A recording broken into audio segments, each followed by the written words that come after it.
Hey, why don't you marry me? I'm better suited for you than that plain Emily, right? As she said this, my sister draped her arm over my husband's shoulder and sidled up to him. Watching this, all of the restraint I had held on to until now crumbled. I felt the tightly wound thread within me snap. Stop messing around! You've always been like this! I shouted this and lunged at my sister. Just at that moment, she toppled over ungracefully, still in that awkward position. My sister opened her eyes wide. A moment of silence fell. This is the story of a certain ending that my atrocious sister and I reached. My name is Emily, 27 years old. After graduating from the literature department of a state university, I've been working as a librarian in a public library. During my lunch break, when I checked my smartphone, there was a message from my sister, Michelle, who is a year older than me. I'm going to use your blue sandals. They still look like new, but that's fine, right? I let out a sigh. My sister has always been like this since we were kids. It seems that whenever I had something, she perceived it as better than hers. She quickly covets it, gets bored, and then dumps it back onto me. My sister, even from a family member's perspective, is beautiful. I remember when we were kids, she was adored by adults and often compared to a French doll. She went to a famous private university on recommendation and apparently even won a beauty pageant there. Now she's leveraging her beauty and working as a receptionist at a well-known company. She's living a life straight out of a fairy tale. In contrast, I'm truly plain. I have a very typical American face, and people often tell me, Emily, you're like a traditional doll. Maybe it's because of my sister's constant bullying, but I'm often told that I'm very shy and introverted. Since childhood, while my sister was playing with dolls, I was the kind of kid who would sit alone and quietly read a book. But that's fine with me. I want to live a life surrounded by books. I've studied hard with that sole intention, and now I'm working as a librarian, a job that I've always dreamed of. Processing checkouts with barcodes, finding books that facility users are searching for. While working at the library, I always remember something that's from my high school days. I attended the same high school as my sister, and I was exhausted from remarks and stares like, oh, is this what Michelle's sister is like? My only joy was writing book reviews of my favorite books as part of the library committee activities. Most regular high school students who are busy with clubs and romance would not pay attention to such things, but I've kept writing, hoping that they would understand the charm of my favorite books, even though I knew that no one would read them. However, there was just one person who would enthusiastically read my reviews. This male student would borrow the books that I reviewed, one after another. I felt a sense of validation, which made me happy. He was a year ahead of me in school, and our relationship was nothing more than that of a student and a librarian. Due to my introverted personality, we had never spoken, except for the borrowing procedures. Despite this, I had always remembered his name on the library card. I wondered how he was doing now. Does he still like reading books? Occasionally, I thought about him, the person who made me continue to love books. Then one day, a marriage proposal came in for my older sister. At 28, my sister Michelle was of marriageable age, so it was only natural for such talks to come up. What? A blind date with this guy? Michelle exaggeratedly threw the blind date photos and the man's profile on the table. The loud sound startled me as I was eating. Well, what kind of person was he? My mother asked. He's just this chubby and nerdy-looking guy, and he's currently a temp. Why do I have to go on a blind date with such a guy? Well, if you don't like him, just reject him. Without thinking, I said that. But he's related to some executive at our client's company. I can't just reject him. It's terrible. Michelle made a troubled face, then suddenly her expression brightened. Oh, I know. Emily, you should go on the blind date. I was shocked at her suggestion. Seeing my wide-eyed surprise, Michelle hurriedly explained. You're a respectable nerd yourself, right? You might hit it off with him. No matter how I look at it, he's not my type. But he might be perfect for you, since you're not exactly a looker. So could you please take my place this weekend? What are you talking about? I don't want to do it either. And it would be rude to the other party. And how should I explain me going in your place? It'll work out as long as you go on the date. But don't you dare tarnish my reputation. Michelle forcefully shoved the open blind date photo and profile in my direction. Looking at them, I let out a surprised sound. What? Do you have a problem? No, not at all. Thanks, Michelle. I'll accept this match. Huh? You actually like that chubby nerd? Well, I'll give him to you. I look forward to the birth of the nerdy couple. Ignoring Michelle's teasing voice, I continued to gaze at the blind date photo and the man's profile. Then, on the day of the blind date, I first apologized for Michelle's rudeness to the man on the other side, and then conveyed my wish to have a blind date with him instead. The man sitting across from me was indeed chubby, and had a nerdy aura about him, but he still looks like he used to. Yes, the man on this blind date was none other than the man who used to borrow books after reading my reviews. He, too, looked at me straight on and let out a small, were you by any chance the librarian at a high school? Yes, I was. I remembered you as well. From there, we hit it off, talking about our high school days and books, and thus began my relationship with him. Thomas was the same school year as Michelle, but she didn't seem to remember him at all. During one of our dates, Thomas said this to me. Honestly, Emily, if Michelle had shown up, I would have turned her down. Her personality is quite infamous, after all. Well, given who I am, I guess Michelle would have probably rejected me first. I'm truly sorry about what happened with my sister back then, but I was really happy to see you again, Thomas. Plus, I think you're wonderful. If you're worried about your appearance, why don't we try to lose some weight together? You're right. I've become so immersed in my work that I've stopped exercising and caring about my appearance. I'll try harder so that you won't dislike me. I'm glad to hear that, but I would never dislike you just because of your appearance. We had such conversations and our dates went smoothly. Eventually, I received a proposal from Thomas and we decided to get married. My sister, who said, I've seen the fat guy's face before, didn't attend, but at the meeting of our families, everyone blessed us in a warm atmosphere. Afterward, we found a new home and decided to start our life together. And then, on the day of our wedding, having a wedding in a church in this day and age is just like plain old Emily. That dress suits you, just like a real American doll. As usual, my sister ridiculed me. Can you stop with those remarks for today? We're about to meet the family. Feeling miserable for being insulted by my sister, even in my wedding dress, Thomas and his family arrived. Good morning. We look forward to today. When Thomas, dressed in his traditional suit, appeared, my sister let out a small, "What?" And for good reason. Thomas had worked hard to transform his appearance with me, and he had become strikingly handsome. Before the ceremony began, my sister whispered in my ear, "What the heck?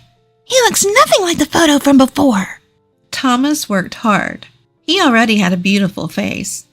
He just looked dull in that photo because he was overweight and had a bad haircut.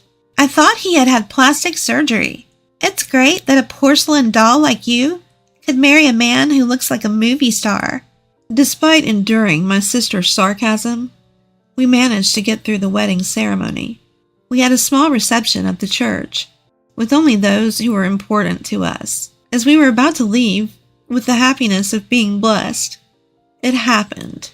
Hello there, Thomas. Thank you for marrying my ugly little sister. My drunk sister came up to us and said this. Well, Emily isn't ugly at all. Thank you for today. Shouldn't you head home, sister? Ignoring my words, my sister continued. So, Thomas, you've changed your appearance, but what about your job? I heard you were a temp, right? Yes, I am currently working as a temp. Oh, I couldn't stand having a husband who's a temp. I'm currently dating a startup CEO. I might get married soon. Oh, congratulations. Hey, sister. Thomas restrained me from responding with his hand and gave a small shake of his head. Thank you for coming today, sister. Please be careful on your way home. My sister, who was told this by Thomas, left after saying, Be very happy. Thomas, I'm really sorry about my sister. It's all right. People like her won't change, no matter what you say. But Emily, you've had a tough time. Let's strive for happiness from now on. Thomas, thank you. And thus my married life with Thomas began. In fact, Thomas was working as a temp while trying to make it as a novelist. He had fallen in love with reading after he read some book reviews I wrote in high school, and it inspired him to start writing himself. He's only had a few pieces published in literary magazines so far, but I know that's still an impressive achievement. He's been getting paid for his manuscripts, but he admitted there was still some financial uncertainty, which is why he was balancing his job as a temp with his writing. Thomas, I have a job too, and we have some savings. Why don't you focus solely on your writing? Emily, you're always so supportive. Thank you. I'll do my best. So Thomas quit his job and dedicated himself to writing. Life wasn't easy, but I loved watching Thomas passionately dive into his manuscripts, and that kept us going. Then one day, we got a call from my sister, Michelle. She was engaged to the startup CEO she had mentioned. So next week, he's coming over to meet the family before we get married. You should come too. I really don't want to introduce him to you and your jobless husband, but it would be odd if you weren't there. Make sure you dress appropriately. Despite my annoyance at Michelle's attitude, I knew we had to attend her engagement and wedding. With that in mind, Thomas and I decided to attend the family meeting. I'm sorry you have to miss your important event that day, Thomas. It's okay, Emily. She's your sister after all.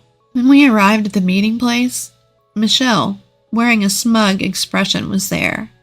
Welcome, the antisocial couple. Be nice to my darling, will you? Ignoring her jibes, we entered the restaurant and exchanged greetings with Michelle's fiancé. He was a flashy, handsome man, a stark contrast to Thomas, but he did look capable in his profession. I'm Emily, Michelle's sister. It's nice to meet you. And I'm Thomas, Emily's husband. Nice to meet you. As we exchanged greetings, Michelle's fiancé, Larry, also bowed his head and said, Nice to meet you too. I tried my best to ignore my sister, who was beaming victoriously next to him. Just then, Thomas's phone rang. I'm sorry, this is important. I need to step outside for a moment. Thomas left the room, and I felt nervous. Despite having dinner with our parents, Michelle, and her fiancé, my mind was elsewhere. Then, a flustered Thomas returned to the room and whispered something in my ear. Really? Congratulations, Thomas! That's amazing! I couldn't help but raise my voice. What's the matter? Not at a time like this! My mother asked, a surprised look on her face. Thomas's novel won a major literary award, and it's going to be made into a movie. What? Is that true? Well done, Thomas. Yes, that's great, Thomas. It was worth it. All that support Emily has given you? Our parents were overjoyed. Congratulations, Thomas. I'm delighted to hear such wonderful news. Larry also applauded and offered his congratulations. Let's drink to celebrate. I'm sorry, but I need to give some interviews about the award. All right, I guess that's about it for Thomas and Emily. Just as Mom was about to say this, something unthinkable happened. Michelle, who was sitting next to Larry, suddenly stood up and walked over to us, positioning herself between Thomas and me. Hey, sis, what the? Shut up, ugly. Michelle's voice was icy. Hey, Thomas, why don't we get married? I mean, I'm far more suited for a successful award-winning author like you than someone like Emily, right? As she said this, she placed a hand on Thomas's shoulder and drew herself close to him. I felt like everything was crumbling down around me. Michelle always wants what I have, and once she's tired of it, she shoves it aside. She constantly looks down on Thomas and me, belittling us, yet because we are family, because she's my sister, I tolerated her. But no more. I felt a tension inside me snap. That's enough, Michelle. You've always been like this. I yelled, lunging at her, but she lost her footing and fell back awkwardly. Thomas, who had been leaning on Michelle, jumped back swiftly. Michelle, fallen in an ungraceful heap on the carpet, widened her eyes in surprise. I froze. What? What are you doing? That's what I should be asking. What were you thinking? Thomas's voice was as cold as ice. He looked down at Michelle as if she were something dirty. I mean, I was offering to marry you. Even if I was the last man on earth, I'd say no. Emily is the only one for me for life. What? What's so good about Emily? I'm prettier. My figure is better. Emily is not only more beautiful on the outside, but also on the inside compared to you. Also, she's been by my side all this time. That's why I won these awards. Something you could never do. Thomas came over to me and put his arm around my shoulders as he said this. I could feel my anger towards Michelle melting away. Warm tears streamed down my face. What the hell? Even though I made all these advances, you rejected me. Michelle's face turned bright red, her voice trembling. Michelle, what are you doing? Do you even realize what kind of occasion this is? Isn't Larry supposed to be your fiancé? Our parents, who had come back to their senses, quickly reprimanded her, looking as if she just woke up from a dream. Michelle ran over to Larry. I'm sorry, Larry. I guess it has to be you after all. Enough. Just stop talking. Larry, who had been watching the whole time, said this as he straightened his tie. Who would want to marry a woman who throws herself at another married man at a meet and greet? Let's call this engagement off, shall we? I'm sure you understand why. Our parents turned pale. They could only nod in agreement. Wait a minute. Even you, Larry. I've already told everyone that we're getting married. It will be a problem if you don't marry me. My sister yelled, to which Larry, with a calm voice, responded, I think it's about time to excuse myself. Congratulations once again, Thomas. Best wishes. We could do nothing but bow our heads as Larry left the room.